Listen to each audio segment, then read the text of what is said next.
So, So, this is the Paradise Square that is now the end of the film, Yeah. stretch for the. Do you think they're going to put this back? Do you think? I don't know. I think they strike out everything Yeah. because I'm sad about this, Yeah, but I know, at I the know. same time maybe it's better. I don't want to Other somebody. people, yeah. Yeah, other people yeah, can yeah. hear shoot it before. Yeah, another film yeah. Can. Will It's be too bad because released. Yes, it's too bad. Right now, what you're looking at is, I guess we're looking at the end of the picture, Yeah. in a sense. This is the end scene. That's the old brewery, what Yeah. remains of it after the draft riot. And that was Satan's Circus over there, the Native American hangout, so to speak. There's the old Don Whiskerando barber shop that you built. These rock formations and everything are based on real photographs of the period. Yes, Yeah. because once Manhattan was full of rocks, and then Yeah. they take down everything, they put everything, they Yeah. make everything flat. Yeah, This yeah, is yeah. what I saw on the research you Yeah, sent yeah, me. yeah. And so a lot of these buildings are based on actual, of course, the old brewery is based on the actual engravings and even the buildings next to it. Yes, more or less everything. It's very close To what it was, yeah. Yes. And I think even the relationship of Paradise Square to the water is real too. Yes, isn't it? it's real. No, it just was a couple of blocks less in the reality. This is 3 blocks. In the reality, was five blocks. Okay. And the 5 points is down there. Do we go down there? Yes, of course. That's the 5 points. Yeah. Maybe here. And there. And then the Bernat building. Oh, the burned building. Yes. Burned Yeah. building. Yeah. The first thing. The first burned one. Yeah. Yeah. You remember when you talked about this? Yeah. Years ago. Years ago when we were in Troy. In Troy, New York. That's In right. Troy, Because New we York. saw the photograph. At the mayor. Yes, yeah. Yes, at the mayor office. The yes. mayor's office of Troy. We saw Yeah. the photograph of a number of burned buildings that had icicles streaming off of them, frozen.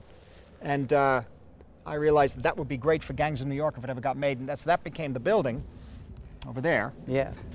And then you said me, And then we put- Dante, remember this? Yes. This picture. This will be the first shot in Gangs of New York. Right, the This I snow. remember The very snow well. and the- Yes. And we did put the icicles on this Yeah. house, and all the guys came out of it. Oh, the Native Americans came Yeah. out. The Native Americans being the Anglos, not American Indians. Yeah. Well, that's the burned building that was covered with ice. The beginning of the film. This is 5 This is it. This is the 5 points here. This is the main one right here. Yes. Right. Yes, lamppost 1, 2, here. 3, 4, and 5. And so it's 1, 2, 3, 4, 5. These are all as accurate as possible. This was Anthony Street. This was Orange Anthony Street, Orange Street.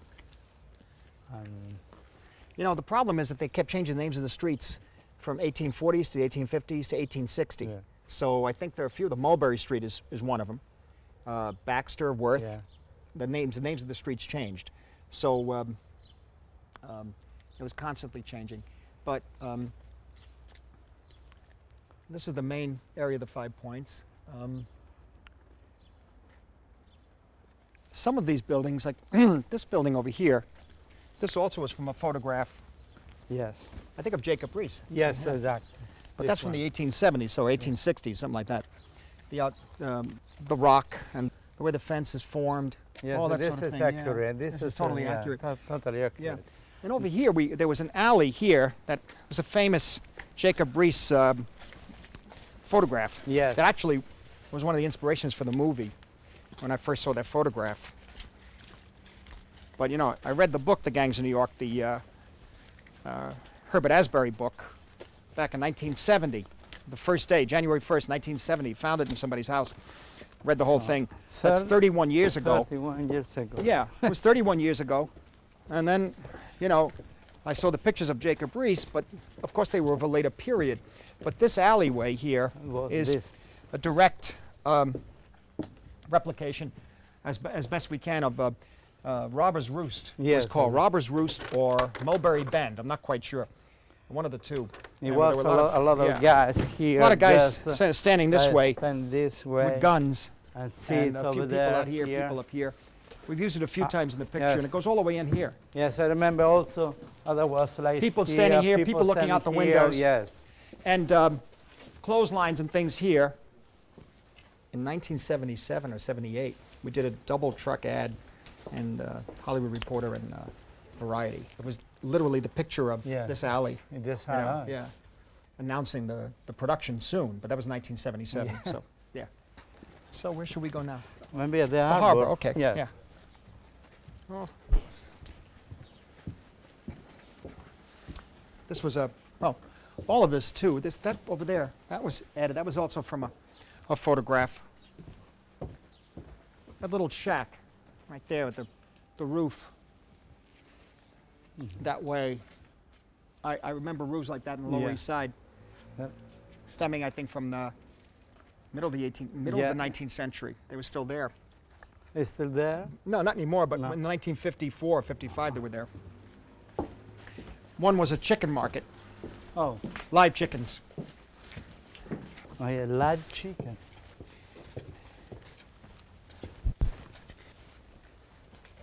The Waterfront Hotel, right here on the left. Yes.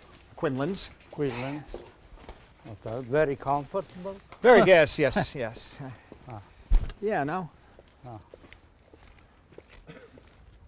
These were our ships.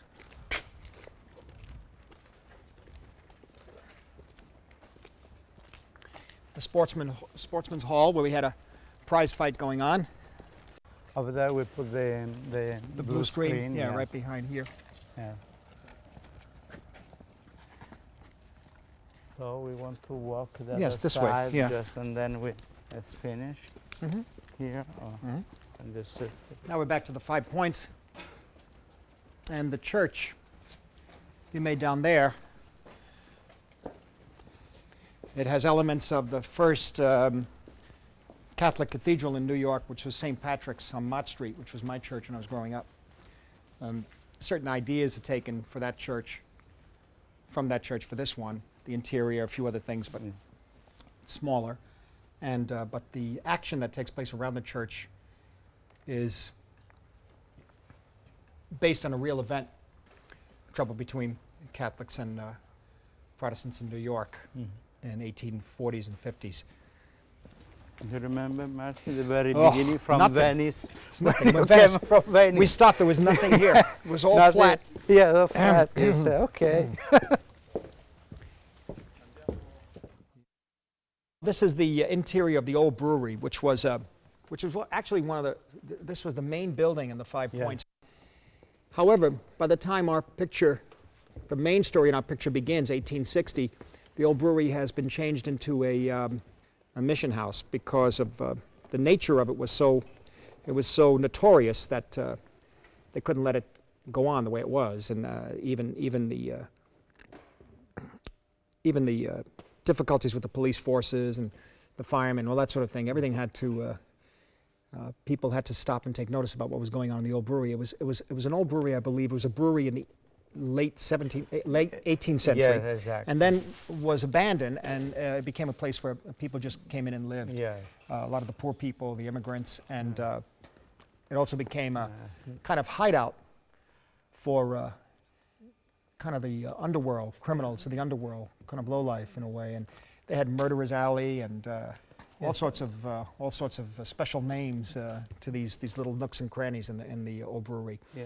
The problem when we built this was, when we designed this was because we didn't have had any research for the interior. A lot of many illustration for the exterior. The exterior, no one ever. For the interior, nothing. So I remember when I showed you the Diderot encyclopedia with the old brewery and that period. Yeah. Now we take an inspiration from the Diderot. Yes, and then so we rebuilt like was a brewery. Yeah. And But then we added that the almost like a cutaway of different rooms in the brewery. Yeah. Almost like literally a slice of a cake in a way. Exactly. So we could look at all these rooms in the brewery where people were existing, like not really living, but existing in them.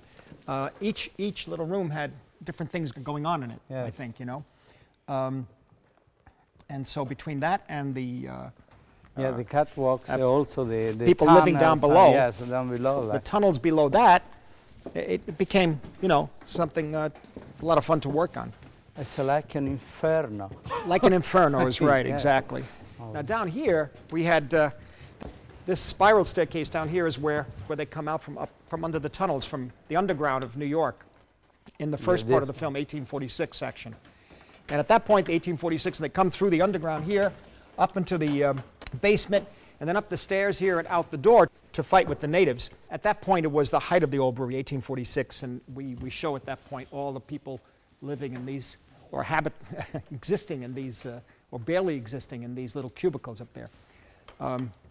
And when Amsterdam, who's Leo DiCaprio, when he comes back in 1860, by that point, it's being turned into a mission. And so the interior is pretty much the same, but it's used for different purposes Yeah, then. just a little bit more clean. Just a little clean, that's not much. Fantastic was the ball. Oh, the dance we had in here, yeah, that the Reverend Raleigh threw, Yes, that he held. A few level downstairs. The dance here, below the and above, catwalk, yeah. Well, it was fantastic with all the ship lanterns. Yes. Yeah, it was really great. Full of atmosphere. Yeah. But the brewery was this big. There was never really any engraving or really precise description of what the interior looked like. Yeah. If anything, we knew that there were vats still in there, like in these three up here and below. But these three what vats here. Luxante said, But what Luxante said, now we have a documentation. Now we have documentation. Yes, now with this movie, But we have the way, we know I was inside. The way they describe what was going on in the brewery, it's all these little nooks and crannies and people living in all these like homeless people today in New York and around the world. This is exactly. It's always been a similar situation. Should we go into Satan's Circus or? Yeah. Okay. If you come this way, be very careful though. Okay. Now here it's a mess. It's a little bit of a mess, yeah. Here's where Bill used to hang out, Bill the Butcher, right about here. Played cards here. Surveyed his sort of kingdom from here. The upstairs, and they had a few rooms upstairs. There was always a guard here for him. And as I say, the Native Americans in this film are not Native American Indians. They are what they consider the real Americans. They consider themselves to be. That is Anglo-Dutch, whatever mixture that arrived. Yeah, Anglo-Dutch, I think, and whatever mixture arrived in the 17th century up to through the Revolution up to the War of 1812. You know, and they were against the heavy immigration of the Irish and that sort of thing. So this is the bar of the Satan's Circus. Again, utilizing the fact that they didn't really plan the city very much, so and down there in certain areas, so that buildings were placed within rock formations, tree trunks, tree roots would come through the walls, and that sort of thing, and it all became part of where they were, and they kept, I guess, adding on to this particular building of the Satan's Circus. The ceiling's very low, and down below, if you come here, down below was a pit for which they would bet upon. They bet on dogs attacking rats. It was a rat baiting, I guess it was called, or you know, they make a lot of money on that. There was a champion dog named Towser. Towser was the champion at the time. He was a little terrier, and we showed that only once in the film, I think. But here's the entrance to Satan's Circus back here. I've also butchery. And over here's the butchering area where they had all the meat. Yeah.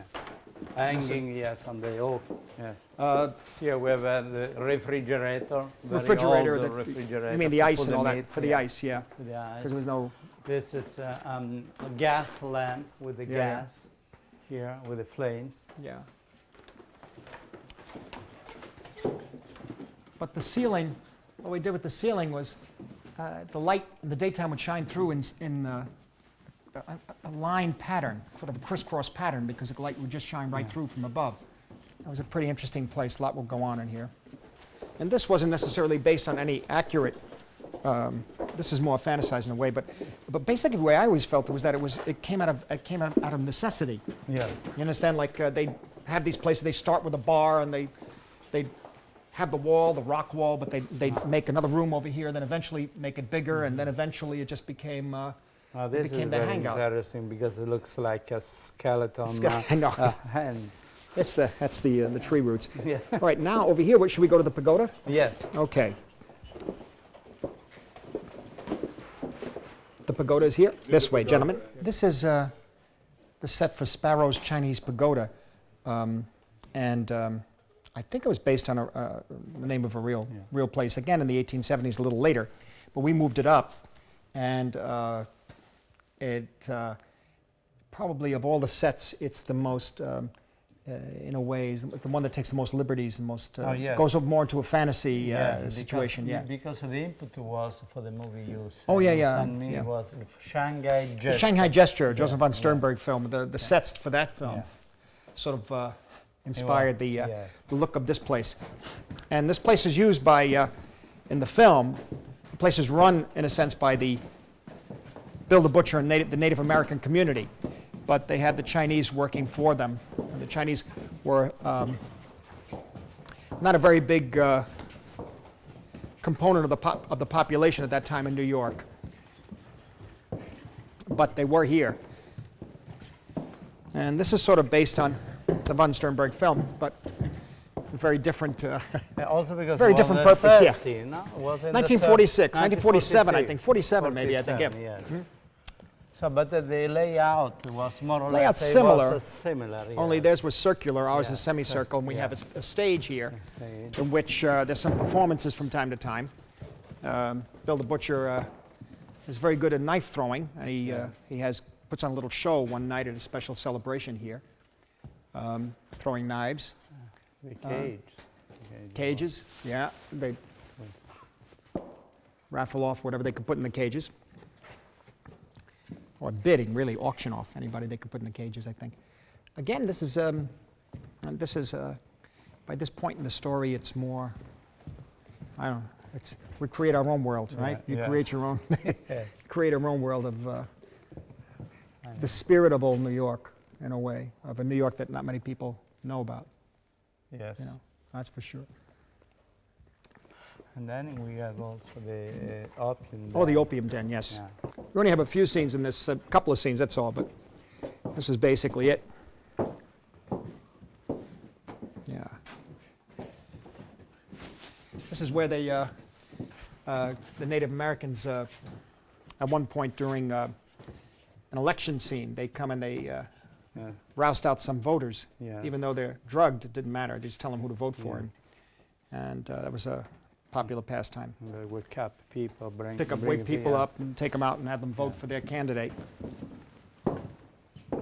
Careful here. I love this. Yeah, this is beautiful. Yeah, beautiful.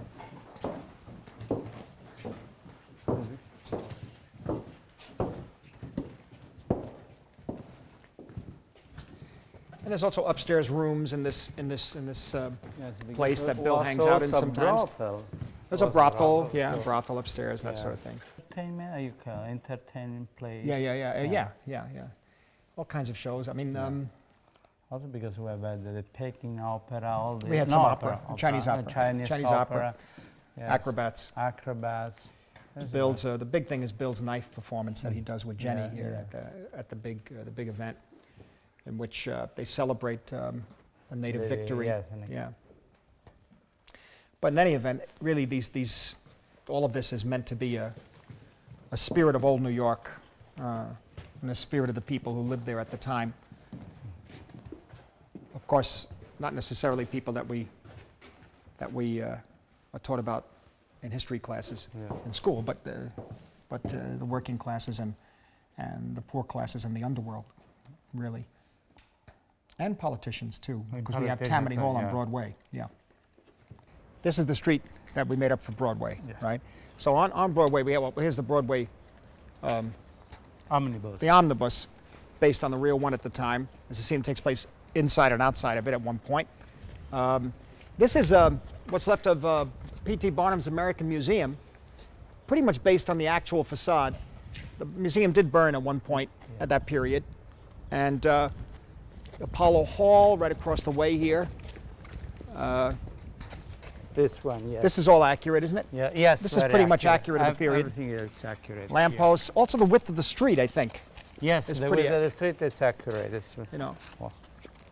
And we get down here further and we have Metamora Hose Company. That was one of the fire departments. Yeah, fire department. There was no real fire department in New York at the time. It was a series of gangs of firemen.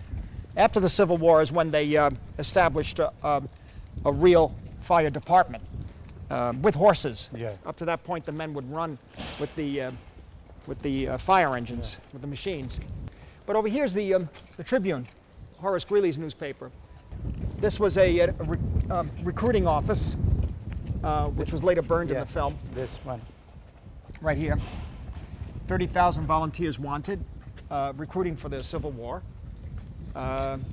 This was the board. Oh, this was the Board of Elections, where they were doing some, where they were gathering up the voters to vote.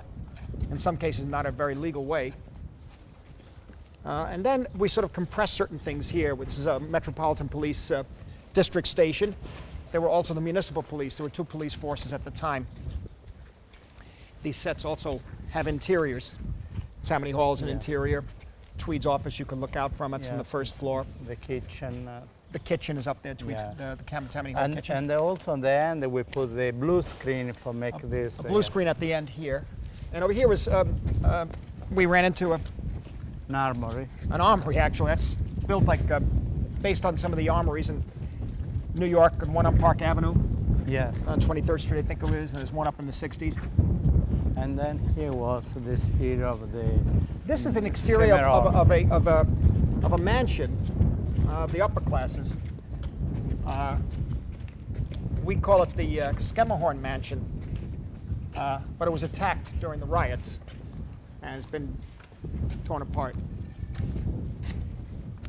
This is as far as we got with Broadway, but the Broadway sort of represents the other side of life in New York. Yes. You know, the more middle class and upper class side.